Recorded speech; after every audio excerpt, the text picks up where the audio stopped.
Good evening students, welcome to G All India English Solution. Today we will discuss John Keats Important Questions Part 2. Question number 52.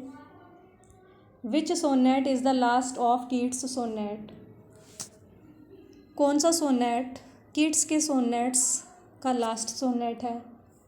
Option D is correct, bright star. Next question.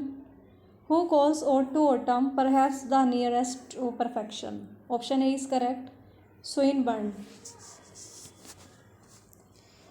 कौन ode to autumn को ये कहता है कि वो perfection के बिल्कुल near है, पूर्णता के बिल्कुल पास है?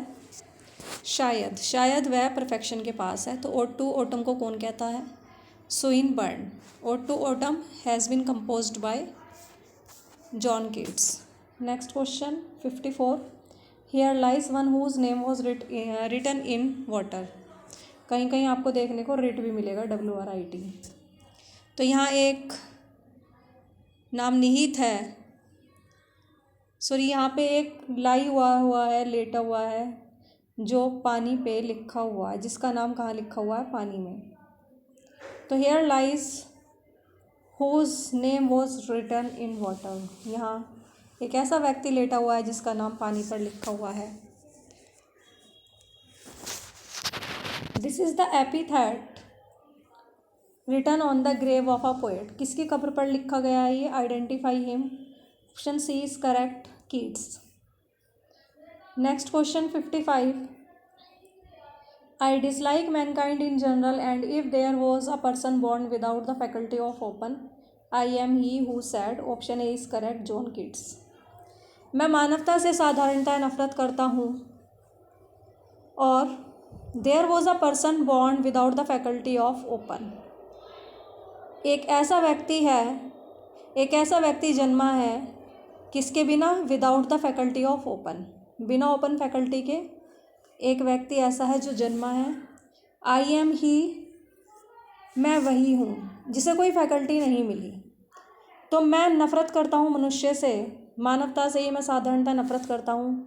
और सिर्फ मैं ही एक ऐसा व्यक्ति हूँ, मैं वह व्यक्ति हूँ, ऐसा तो नहीं बोलेंगे हम, एक ऐसा तो नहीं बोलेंगे, लेकिन ये कहेंगे कि हाँ मैं वह व्यक्ति हूँ जो कि बिना फैकल्टी के पैदा हुआ है. तो किसने कहा है कि ये? जॉन कीट्स ने. Question number 56. It is a long narrative poem in 4 volumes. ये एक लॉन्ग नैरेटिव पोएम है 4 वॉल्यूम्स में. मीन्स इसमें नरेशन है, स्टोरी है. It deals with the Greek myth of love of the moon गोडेस Cynthia for a Greek youth. और यह Greek नवयुवक के लिए गोडेस सिंथिया, मून गोडेस, चंद्रमा की देवी सिंथिया का प्रेम ग्रीक मिथ के साथ ये डील करता है. तो ये जो पोयम है, नैरेटिव पोयम, ये एक पौराणिक कथा, प्रेम की एक पौराणिक कथा के साथ डील करती है. किसके प्रेम की? मून गोडेस सिंथिया का प्रेम किसके लिए? एक यूनानी नवयुवक के लिए था. तो उनकी प्रेम कहानी के बारे में ये पोयम डील करती है. Who is this youth? ये यूथ कौन है? नवयुवक जिससे सिंथिया प्रेम करती है, मून गोडेस. तो the name of this youth is also the title of the poem. ये पोएम का टाइटल भी है. तो option D is correct, Endymion. A thing of beauty is a joy forever. 57 question. कि सुंदरता की चीज़ हमेशा के लिए एक आनंद होती है. यदि किसी के पास सुंदर चीज़ है तो वो हमेशा के लिए खुशी रहेगा. तो हु सैड किसने कहा है? कीट्स. इन एंडीमियोन में कहा है इसने ये. Option A is correct. Next question 58. The other title of the poem Isabella is. Isabella का जो अदर टाइटल है वो क्या है? Option A is correct, the pot of basil 1818. Basil means होता है तुलसी. तो the pot of basil 1818 Isabella का दूसरा टाइटल है ये. Next question. The story of Isabella is taken from. जो इसाबेला की कहानी है वो कहाँ से ली गई है? ऑप्शन ए इज करेक्ट, बेकासियो से. BACCIO. Question number 60. It is a story of the murder of a lady's lover who is murdered by the brother of the beloved. Identify the poem. Option A is correct, Isabella. यह एक lady के प्रेमी के murder की कहानी है। एक lady है जो किसी से प्रेम करती है तो उसके लवर का मर्डर हो जाता है और उस लड़के का मर्डर उसकी प्रेमिका के भाइयों के द्वारा किया जाता है। तो ये कौन सी पोयम है? इस पोयम को पहचानो। तो option A is correct, Isabella. And another title the pot of basil 1818। Next question 61। This poem is in Spenserian stanza. ये पोयम स्पेंसरियन स्टैंजा में है। It present the story of elopement of Porphyria and Madeline. और यह प्रस्तुत करती है पोर्फिरिया और Medline के भागने की कहानी। तो ये घर से भाग जाते हैं, इलोप कर जाते हैं। तो identify the poem. Option A is correct, the eve of saint Agnes 1819। Next question 62। Lamia 1819 present the story of a youth named Lysias. Love for Lamia is option A is correct, serpent woman.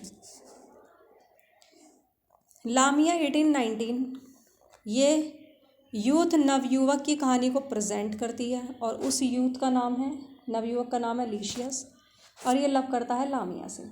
तो इन दोनों का प्रेम दिखाया जाता है, लीशियस का लामिया के प्रति प्रेम। अब लामिया कौन है? एक सरपेंट वुमेन, एक नागिन है, serpent women. 63 question. Otho the great is Keats. Otho the great ये पूरा ही टाइटल है। ये किड्स का क्या है? Option A is correct, drama. There lips 64 question. There lips touched not but had not bed edu who said. उनके lips touch नहीं हुए लेकिन उन्होंने अलविदा भी नहीं कहा। बेड एड्यू मतलब अलविदा कहना। हु सेड किसने कहा है ये? तो किड्स नहीं बोला है ये। Option A is correct, ode to Psyche में। Next question. Beauty that must die and joy whose hand is ever at his lips bidding adieu. Where do these lines appear? Option A is correct, ode to melancholy. Ode to melancholy में line बोली गई हैं। John Keats ने क्या line बोली है? Beauty that must die, beauty जो कि एक दिन ख़त्म हो जाएगी, और जॉय जिसका हाथ हमेशा विदा के लिए या अलविदा के लिए अपने होठों पर ही रहता है। तो जॉय जिसका हाथ विदा करने के लिए होठों पर ही रहता है। तो these lines have been taken from the poem ode to melancholy. तो हाथ इसका होठों पर ही रहता है, क्यों? क्योंकि हमेशा ही रहता है और अलविदा कहने के लिए रहता है। तो सुख भी ज़्यादा टाइम तक नहीं आता। यदि कहीं सुख चल रहा है तो दुख भी आएगा, और यदि दुख है तो सुख भी आता ही है। तो इसलिए बोला गया है ये। 66 question. Keats was a Greek who said.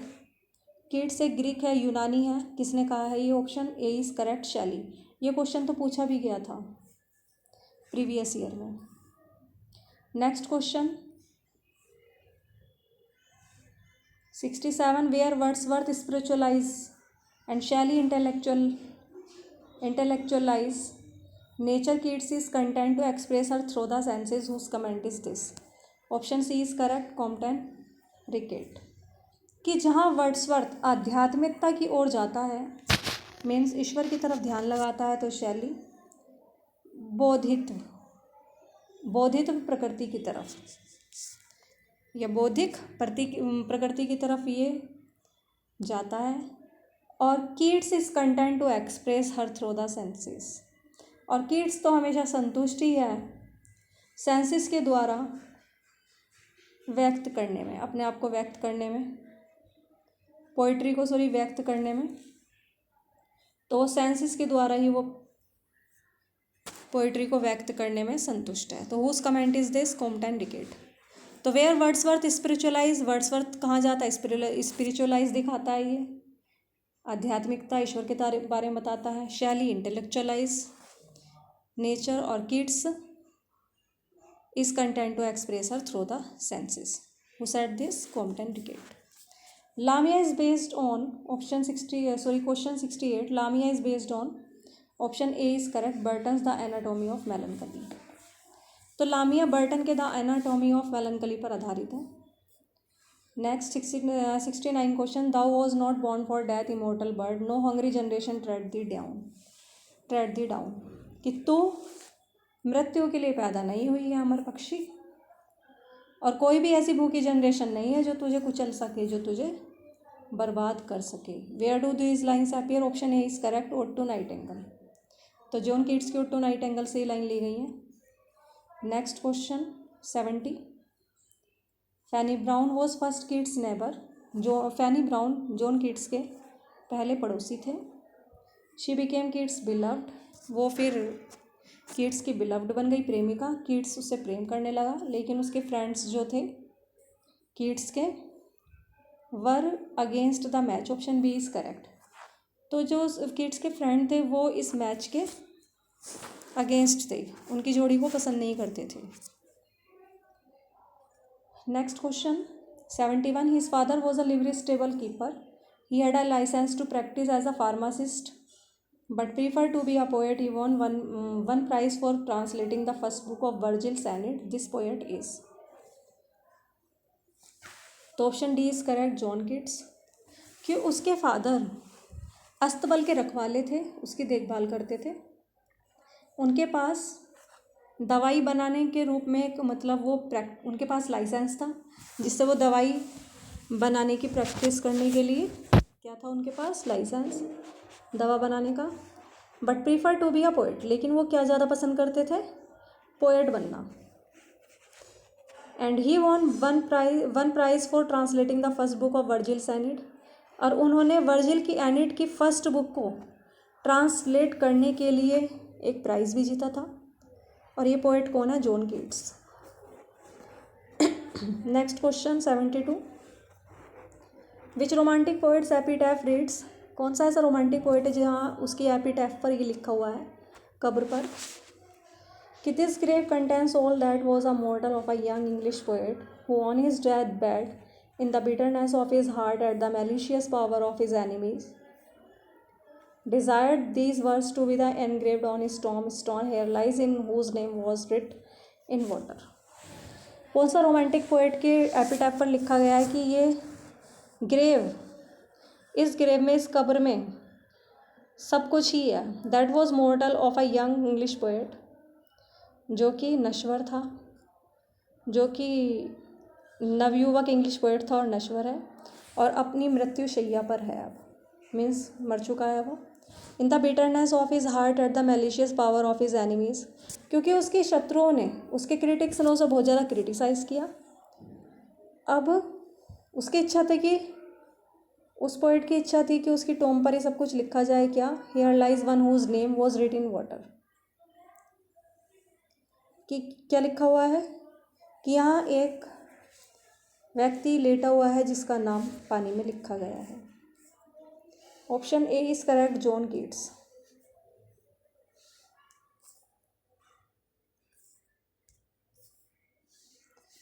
Next question 73. O sweet fancy. हे मधुर कल्पना. Let her loose. उसे बिल्कुल लूज होने दो. समर के आनंद स्पॉइल कर दिए गए हैं, ख़राब कर दिए गए हैं यूज़ करके. तो who said this? John Keats. Option B is correct. Question number 74. The author of ode to nightingale is. Option D is correct. John Keats. Next question 75. Robin Hood is celebrated in the poem. Robin Hood इस poem में celebrate किया जाता है, और कौन सी poem है वो? Lines on the mermaid tavern. Lines on the mermaid tavern. This poem is composed by. Option D is correct. John Keats.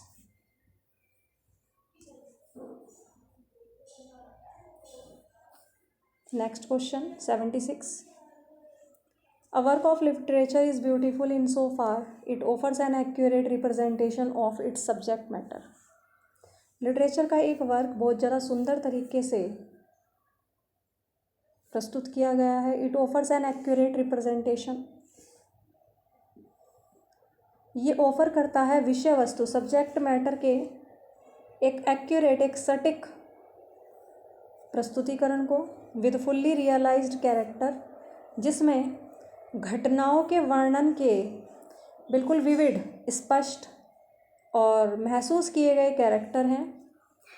This is one of the interpretation of Keats, Keats की interpretation व्याख्याओं में से एक में ये कहा गया है Keats, beauty is truth, truth beauty, कि सुंदरता ही सत्य है, सत्य ही सुंदरता है। Option C is correct. कौन सा यहाँ परिप्रेक्ष्य दिखाया गया है, पर्सपेक्टिव, तो यहाँ दिखाया गया है मिमेटिक, मीन्स नकल। Next question 77, no no go not to Lethe, neither twist wolfsbane, tight rooted for its poisonous wine, these lines are from.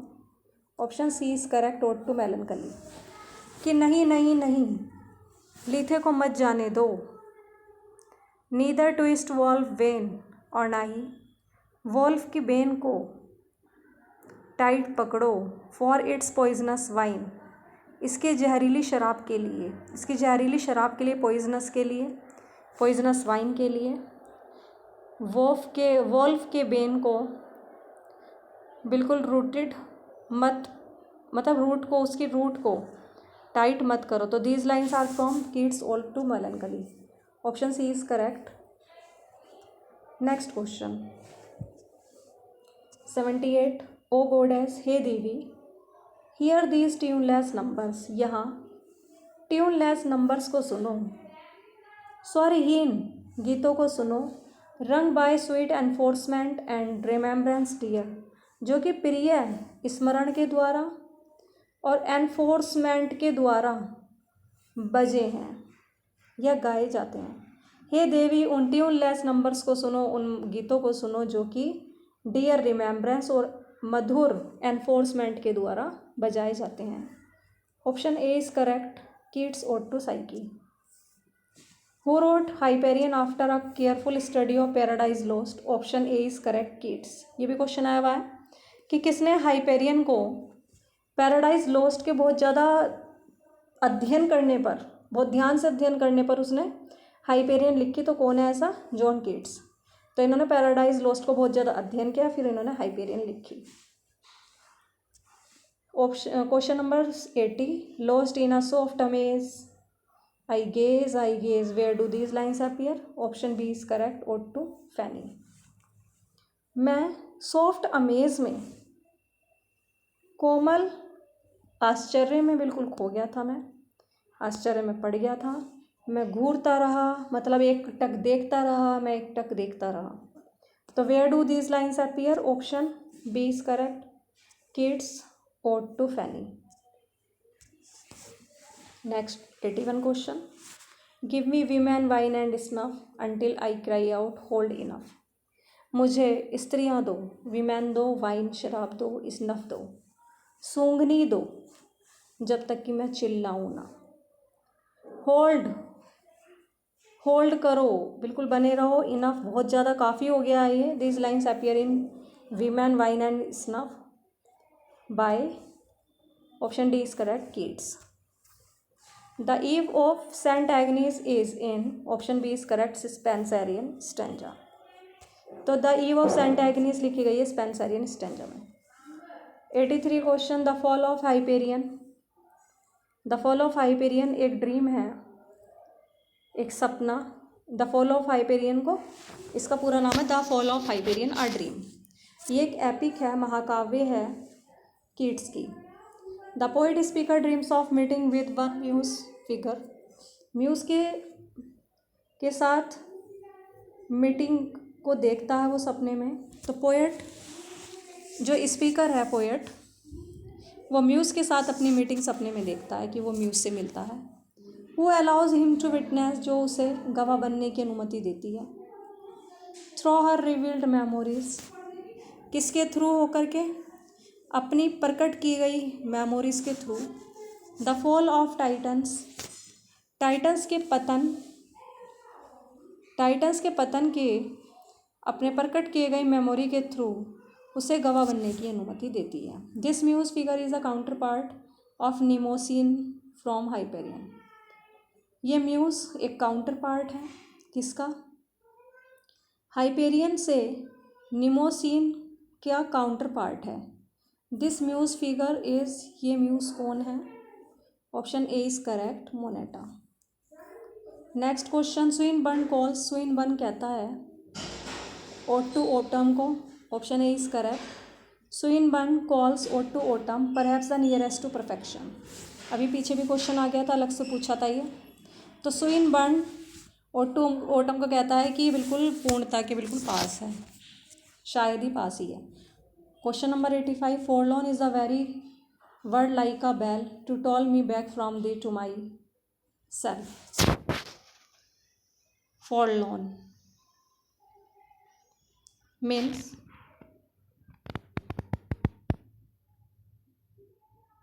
एकमात्र। यह वर्ड बैल की तरह है। टू टॉल मी, जो कि ऐसा बसता है, जो कि मतलब मुझे वापस ला देता है मेरे दुखी संसार में। कहाँ से? तुम्हारे खुश संसार से मुझे दोबारा वापस मेरे दुखी संसार में ला देता है। तो option B is correct, sole. तो कह रहे हैं forlorn is the very word is like a bell to toll me back from thee to my sole, SOLE, एकमात्र। सोल मीन्स एकमात्र। Next question, who refers Bacchus in his poem ode to nightingale. कौन Bacchus को अपनी poem ode to nightingale में refer करता है? Option C is correct, Keats. Next question 87, Mount Latmos appears in, option B is correct, Keats Endymion. Keats के Endymion में mount लैटमोस appear होता है। कीट्स की डेथ का मुख्य कारण क्या रहा? Option D is correct, consumption, या टीबी भी बोल सकते हो आप, tuberculosis. Next 89 question, Keats dedicated one of his poem to Thomas Chatterton, which one? Option C is correct, Endymion. Keats ने अपनी पोएम में से किसी एक को थॉमस चैटरटन को डेडिकेट किया है, वो पोएम है एंडीम्यून। 90 question, which poem of Keats follow the concept of Burton's the anatomy of मेलनकली। Keats की पोएम, कौन सी पोएम ऐसी है जो कि बर्टन की द एनाटॉमी ऑफ मेलनकली की अवधारणा को फॉलो करती है? Option A is correct, लामिया।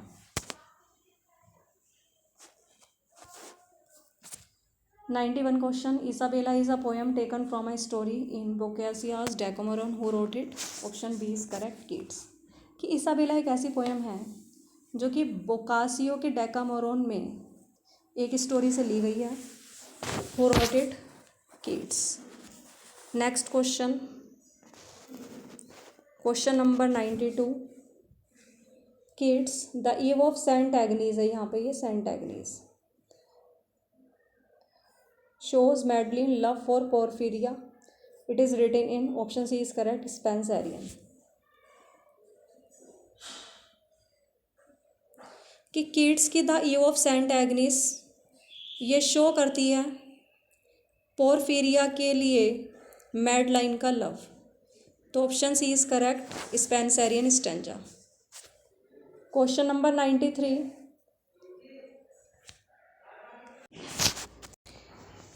Next question, Keats takes the concept of one of his poems from Milton's Paradise Lost, identify this poem.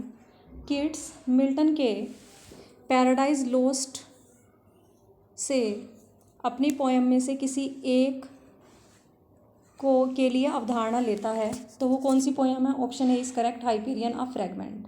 कि कीट्स जॉन मिल्टन के पैराडाइज लॉस्ट से अवधारणा लेता है, तो किस पोएम के लिए वो कॉन्सेप्ट लेता है? Option A is correct, Hyperion a fragment. Next question, la belle dame sans merci is a ballad by Keats. There is one French poem of the same title, it is a poem on courtly love by, option B is correct, Alain Chartier. La belle dame sans merci एक John Keats के द्वारा लिखा गया ballad है, और there is one French poem of the same title, same title पे एक French poem है, और ये पोयम कोर्टली लव पर आधारित है। ये मतलब कोर्टली लव पर है ये पोयम। तो ये किसने लिखी है? Option B is correct, Alain Chartier. Ballad इसमें है ना स्टोरी फॉर्म में पोयम होती है ये, स्टोरी फॉर्म में, इसमें स्टोरी जरूर होती है। Next question, the title of the eve of saint Agnes comes from the day और evening before the feast of saint Agnes. The eve of saint Agnes का टाइटल सेंट एग्नीस के दावत से पहले शाम को या दिन के समय से ये आती है, ये लिया गया है। और saint Agnes is the patron saint of virgins. Virgins का सेंट एग्नीस क्या है? संरक्षक संत है।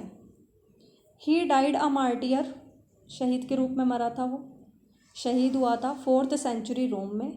The eve falls on, eve fall करती है कब? Option A is correct, 20th January में। Thanks for watching this video. Please like, subscribe and share.